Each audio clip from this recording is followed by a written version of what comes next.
Здравствуйте. На телеканале «Новый век» программа «Вызов 112», в студии Эльвира Фазлиева.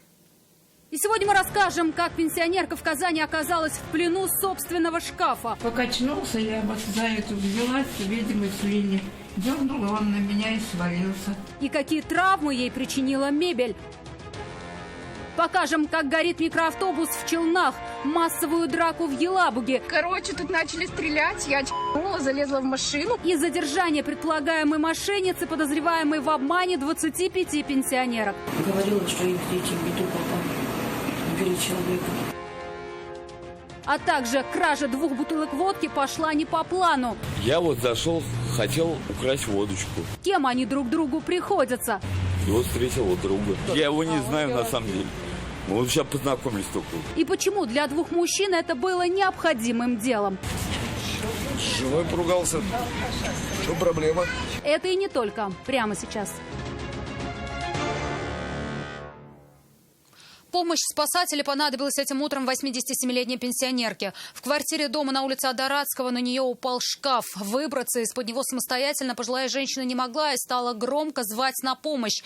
Услышав это, соседи обратились в МЧС. Салават Мухаммадуллин продолжит. Покачнулся, я вот за эту взялась, видимо, слини. Дернула он на меня и свалился. Тамара Сергеевна живет одна. Когда огромный деревянный шкаф упал прямо на нее, помочь пенсионерке было некому. Тяжелая мебель просто придавила женщину, да так, что выбраться из-под нее она была не в состоянии. Телефона под рукой не оказалось. Единственное, что оставалось, это только кричать. Говорит, понимала. Шансов, что ее кто-то услышит, мало, но все равно кричала. Так громко, как только могла. Ну, я кричала, да, вот соседка вызвала МЧС. Она услышала до двери, ты еще у всех такие, что не сразу услышишь. И наверху соседка услышала, что я кричала. Так бы я, может быть, и мне самой не выбраться было. Силы нет, и чего, я уже старая. Соседи вызвали спасателей. Ключей от квартиры ни у кого не было. Выбить металлическую дверь невозможно. Спасатели вскрыли ее с помощью специнструмента. Женщину из плена освободили и вернули шкаф в вертикальное положение, поставив его на прежнее место. Пенсионерку передали в руки медиков. Впрочем, на госпитализацию она не согласилась. Я ездила в травмпункт, снимок сделали, ребра целые, ушиб вот левой стороны ребер, и все. Ну, доктор выписал там что-то. Произошедшее, говорит, стало для нее уроком и впредь обещала быть осторожнее.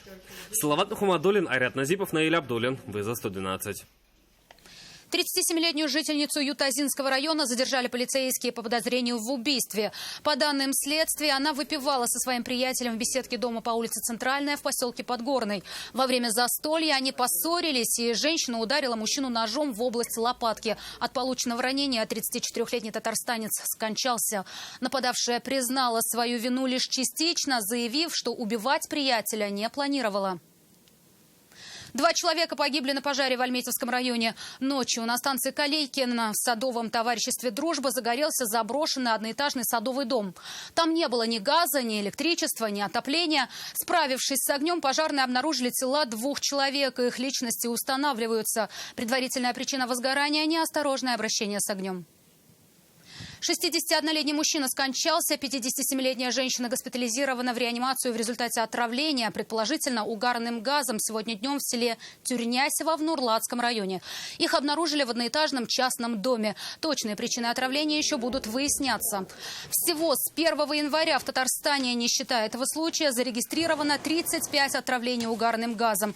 12 человек погибли, из них 2 детей. 66 человек пострадали, среди них 23 ребенка. В Елабуге возбудили уголовное дело по факту массовой драки в одном из городских кафе. К приезду полицейских участники конфликта разбежались, однако стражам порядка удалось вычислить дерущихся и задержать некоторых из них. Очевидцы сняли потасовку на видео, кадры быстро разлетелись по социальным сетям. Их посмотрел и Рамиль Шайдуллин.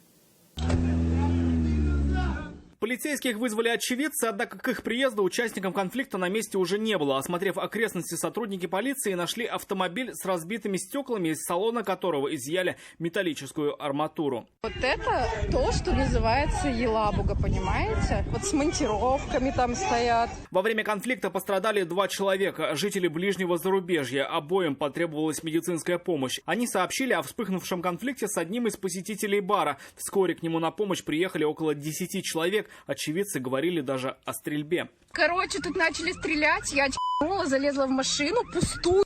Стражам порядка удалось вычислить всех участников конфликта. 4 из них задержали и доставили в отдел полиции. По данному факту возбудили уголовное дело по статье «Хулиганство». Рамиль Шайдуллин, Айрат Назипов, вызов 112.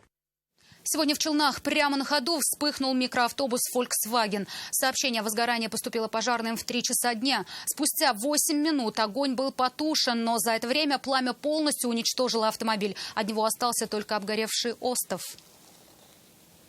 Полицейские Татарстана вычислили и задержали предполагаемую мошенницу, обманывавшую пенсионеров. По данным МВД, жертвами ее афер стали 25 человек. Схема проста. Она звонила пожилым татарстанцам и сообщала, что их родственник попал в беду, спасти от которой можно, но только за большие деньги. За что задержали? Мошенничество. Как совершили? Обманывали бабушки. Обмануть, как предполагает полицейский, ей удалось как минимум 25 пенсионерок. Историю, которую она рассказывала потерпевшим, была одна и та же, что их родственник попал в беду. Избавить его от уголовной ответственности можно, но только за деньги, как правило, немалые. Люди верили. Денежные средства потерпевшие передавали водителям такси, в некоторых случаях переводили на банковские карты. Общий ущерб составил около 1,5 миллиона рублей. По каждому факту следственными органами были возбуждены уголовные дела по статье 159 Уголовного кодекса Российской Федерации «Мошенничество». Распутывая каждый случай, полицейские выяснили, что все ниточки ведут в Ульяновск к 33-летней безработной жительнице города Калининска Саратовской области. В Ульяновске женщина жила с маленьким ребенком на съемной квартире. Задержанная признала свою вину по 20 уголовным делам, возбужденным в Елабужском и Буинском районах республики. Кроме этого, у правоохранительных органов имеются все основания полагать о причастности подозреваемой к совершению еще 5 преступлений, совершенных в отношении жителей Зеленодольского района и города Набережные Челны. Обыскав квартиру, полицейские обнаружили и изъяли 9 телефонов, 19 сим-карт и 15 банковских карт. Что говорили? Говорила, что их дети в беду попали. Убили человека. Требуется сумма денег. Какая сумма? 200 тысяч. Как получали от нее? На карту. На время следствия женщину отправили под стражу. Айрат Назипов, вызов 112. 2 бутылки водки пытались пронести мимо кассы 2 мужчин в одном из магазинов на Шамиля Усманова. Сотрудники супермаркета заметили попытку кражи, задержали мужчин и передали их в руки полицейских. Вероника Гайнудинова спросила, зачем они на это пошли. Я вот зашел, хотел украсть водочку. Все, что такое? пробежал с Во-первых, водочкой. смотрите. Он ничего не скрывал, не мог, просто путался в показаниях. Водочку хотелось, денег не нашлось. Пошел красть. Стеллаж с алкоголем в этом магазине самый крайний к выходу. Прямо у кассы. Взял бутылку и рванул к двери. Но мимо охраны проскочить не смог. Пол-литра пришлось отдать. Я отдал товар сотрудникам. Его встретил друга. За что задержали друга, тоже рассказал без утайки. Только вот товарищ таким откровением был не рад. Он бутылку водку разбил, и администратор вышел за ним. Что разбил? Кого разбил? Что базарит? Не знаю.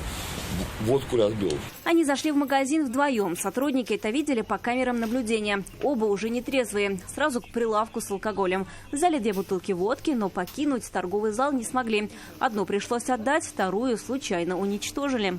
Они вдвоем зашли, и, получается, она у него начала смотреть, и у него бутылка прям из штанов. За кражу по предварительному сговору наказание строже. Они хоть и пьяные, но это понимали. Поэтому вскоре выяснилось, что он ему и не друг вовсе. Я его не знаю на самом деле.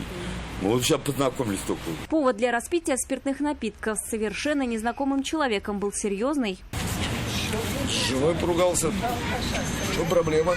Срочно необходимо было успокоение и понимающий человек рядом. Когда лекарство для души закончилось, а желание еще оставалось, пошли в магазин красть. Но обернулось все не так, как планировали. Может, вы нас расстегнете, и мы пойдем сядем в эту машину.